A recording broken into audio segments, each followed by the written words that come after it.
Rancangan gunakan senjata untuk serang lelaki bukan beragama Islam di kejiranan HDB.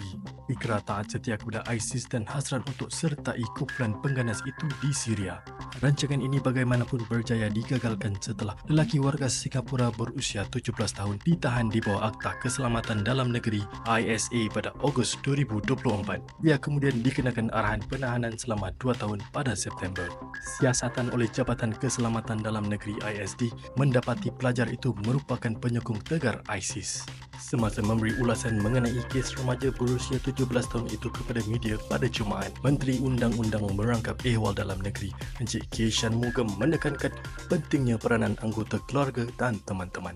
Parents will want their children to be safe. No parent really wants his child to go and do something and then die in the process. Often, the people we have picked up are people who have been reported to us by parents, other family members, teachers. If we can pick up such people very early, as I said earlier, they may not even need to be detained because we may assess that they haven't gone far enough. They can be rehabilitated without detention, and we give religious counseling. Anggota keluarga dan rakan-rakan remaja ini tidak tahu mengenai rancangannya. Namun, ibu bapa remaja itu tahu dia kerap menonton video pendakwa asing yang tidak sesuai dengan konteks kehidupan di Singapura. Mereka cuba menasihatkan anak mereka itu, tapi bak mencurah air di daun keladi. Nasihat mereka tidak diindahkan. Apabila anak-anak mula terpengaruh dengan fahaman radikal, ibu bapa pasti dapat mengesan perubahan dalam diri mereka. Tapi, jika ia berlaku kepada anak-anak anda, apakah yang akan anda lakukan? Berita Harian melakukan tinjauan rambang melibatkan sekumpulan ibu bapa. Ramai yang faham mereka perlu melaporkan keadaan itu kepada pihak berkuasa, tapi mereka bimbang bagaimana ia akan menjejas masa depan anak mereka. Zamil Kanan ISEAS Institut Yusof Ishak, Dr. Nur Syaril Saad berkata kunci bagi ibu bapa lebih terbuka melaporkan anak-anak mereka ialah untuk masyarakat merubah tanggapan. Apabila seseorang remaja itu berfahaman radikal, ia bukan bermakna mereka tidak diberikan pendedahan keagamaan yang mencukupi. Untuk melaporkan ekstremisme dalam keluarga sendiri itu satu perkara yang sukar, menimbulkan dilema keluarga tersebut. Tapi kita perlu fikir bahawa isu radikalisme ini adalah isu lebih luas. Apabila satu tindakan radikalisme itu berlaku, masyarakat perlu mengubah fikiran. Justru dengan kita membuat sedemikian, setiap keluarga yang mungkin melihat ada aspek-aspek elemen-elemen radikal perlu terus melaporkan. Tidak perlu bersifat malu, tidak perlu merasa segan atau sebagainya, kerana itu bukan kesalahan mereka. Jadi kalau kita bermula dari tahap itu, mungkin ramai akan lebih bersedia untuk ke hadapan. Pengerusi bersama Kumpulan Pemulihan Keagamaan RRG, Ustaz Dr. Muhammad Ali pula menekankan bahawa ibu bapa tidak perlu menanggung beban menangani keadaan anak mereka itu sendiri. RRG menurutnya sentiasa bersedia menghulurkan bantuan dari segi kaunseling dan mendampingi anak tersebut.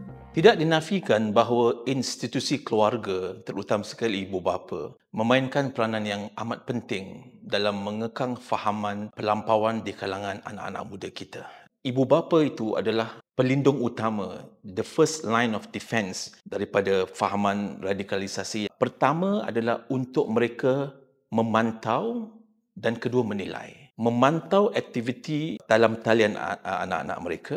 Sekiranya ibu bapa dapati anak-anak mereka telah benar-benar terpengaruh dengan fahaman yang boleh membawa pada kerosakan, maka di situ peranan ibu bapa untuk mendapatkan bantuan. Jadi bantuan yang paling utama adalah untuk ibu bapa sendiri memberikan intervensi. Sekiranya ini tidak dapat dilakukan, ibu bapa harus mendapatkan bantuan. Bantuan daripada contohnya golongan agamawan, golongan asatizah, baik asatizah yang berada di masjid ataupun asatizah daripada RRG, supaya segala salah faham yang telah dilalui anak-anak mereka dapat dileraikan. Ini amat penting.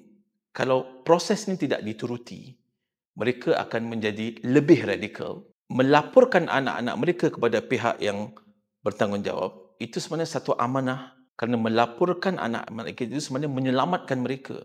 Menurut Menteri Encik K. Shanmugam, bila yang dikesan pada fasa awal radikalisme tidak perlu ditahan, sekadar menjalani kaunseling sebagai cara pemulihan. Mereka yang lebih tegar dalam fahaman mereka pula akan menjalani tempoh penahanan seperti remaja 17 tahun yang baru ditahan ISD. Namun, Kaunselor RRG Dr. Muhammad Mubarak Habib Muhammad menegaskan kehidupan bagi belis sedemikian tidak berhenti sedang mereka diberi kaunseling dan menjalani pemulihan. Pada kebelakang ini kita dapat bahawa mereka yang ditahan adalah belia-belia yang usia yang termuda adalah 14 tahun. Jadi adakah pembelajaran mereka itu diberhentikan? Tidak. Pembelajaran mereka tidak diberhentikan walaupun mereka telah ditangkap, maka pembelajaran mereka diteruskan supaya mereka masih lagi dapat menduduki peperiksaan. Apabila mereka telah pulih dan dibebaskan, maka mereka boleh terus kembali kepada masyarakat, kembali kepada tahap pembelajaran mereka dan mereka tidak rugilah daripada rakan-rakan mereka yang di luar itu.